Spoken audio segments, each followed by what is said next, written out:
Maruschak. I heard it. Okay, I'm going to talk about how I helped my friend overcome his struggle with money.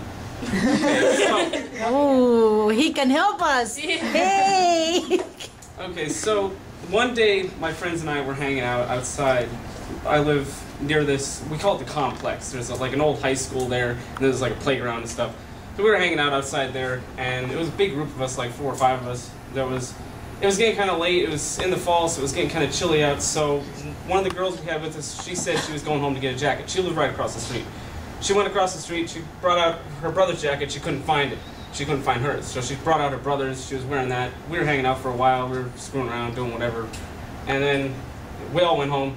Then before we left, she had went home, but a couple of us were still there. We found an envelope that had $270 in it. Okay? And one of the guys took us, I'm just going to call him Josh. That's not his actual name. I'm just giving out some name. I'll just call him Josh. So he had the money. He said, I'm going to take it home.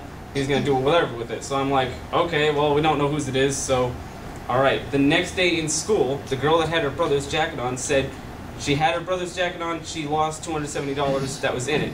And I said, and I completely regret doing this, I said, I don't know anything about it.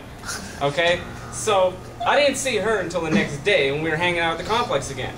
Well, the whole group of us were there, and her brother comes out and sits us down, and he asks us straight up if we had it. And I said, no, I don't have it. And I wanted to protect my friend, and I said I didn't know anything about it. Again. And again, I completely regret doing this.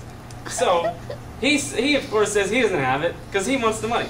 I saw him in school the next day, and he says, I'm not giving that money back. And I sat him down, I said, you need to give him that money back, straight up. And he's like, I'm not doing it. I'm like, all right, if he asks me, I'm going to tell him that you have it. And 2 days later, I found out that he gave it back after 2 days of thinking about this. But I think that me saying that to him straight up actually got him to do so.